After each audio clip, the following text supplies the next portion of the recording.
ഇടുക്കി കാഞ്ചിയാർ അഞ്ചുരുളി ആദിവാസി ഉന്നതിയിൽ കാട്ടാന ശല്യം രൂക്ഷമാകുന്നു. കഴിഞ്ഞ ദിവസം ഉന്നതിയിലെത്തിയ കാട്ടാന ഒരു വീട് തകർക്കുകയും നിരവധി പേരുടെ കൃഷി നശിപ്പിക്കുകയും ചെയ്തു.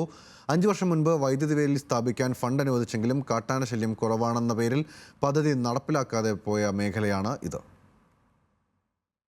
ഏറെ നാളുകൾക്ക് ശേഷമാണ് കാഞ്ചിയാർ അഞ്ചുരുളി ആദിവാസി സെറ്റിൽമെന്റിൽ കാട്ടാന ശല്യം രൂക്ഷമാകുന്നത്. 1 മാസം മുമ്പ് ഒരാന മാത്രമാണ് എത്തിയതെങ്കിൽ ഇപ്പോൾ 6 ആനകൾ എത്തിയാണ് പ്രദേശത്ത് വലിയ നാശമുണ്ടാക്കുന്നത്. ഏലം, തെങ്ങ്, വാഴയടക്കമുള്ള കൃഷി കാട്ടാനകൾ വ്യാപകമായി നശിപ്പിച്ചു. പ്രദേശവാസിയായ ജെയിംസ് പ്ലാപ്പറമ്പിന്റെ വീടും കാട്ടാനക്കൂട്ടം തകർത്തു. കൃഷി ദേഹണ്ഡങ്ങളൊക്കെ വലിയ തോതിൽ നശിപ്പിച്ചുകൊണ്ടിരിക്കുകയാണ്. ഇവിടെ ഇപ്പം റെജി ചിരട്ടവയലിൽ, അതുപോലെ തന്നെ ആ ജെയിംസ് പ്ലാപ്പറമ്പിൽ എന്നയാളുടെ വീട് പൂർണ്ണമായിട്ടും തകർത്തു. റെജി ചിരട്ടവയലിലടക്കമുള്ള കുഴിയാനിപ്പള്ളി രുക്മിണി ചേച്ചി അടക്കമുള്ള ആളുകളുടെ കൃഷിഭൂമിയൊക്കെ പൂർണ്ണമായിട്ടെന്ന് പറഞ്ഞ പോലെ തകർത്തടിക്കുകയാണ് ഒരു സ്ഥിതിയാണുള്ളത്. ഇപ്പം സെറ്റിൽമെൻറ്റിന് ചേർന്ന് വരെ ആന വന്നിരിക്കുകയാണ്.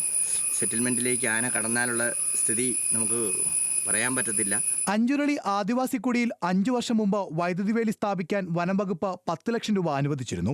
എന്നാൽ അന്ന് ഈ മേഖലയിൽ കാട്ടാനശല്യം കുറവാണെന്ന പേരിൽ പദ്ധതി നടപ്പാക്കിയില്ല. കാട്ടാനശല്യം മൂലം പണിക്ക് പോകാൻ പോലും കഴിയാത്ത അവസ്ഥയിലാണ് ഈ പ്രദേശവാസികൾ. മഴ ശക്തമാകുന്നതോടെ അഞ്ചുരുളി ആദിവാസി കുടി ഒറ്റപ്പെടുന്ന അവസ്ഥയുണ്ടാകും. വന്യമൃഗശല്യം ഒഴിവാക്കാൻ മേഖലയിൽ RRT സംഘത്തെ ഉൾപ്പെടെ നിയമിക്കണമെന്നാണ് നാട്ടുകാരുടെ ആവശ്യം. ന്യൂസ് മലയാളം, ഇടുക്കി.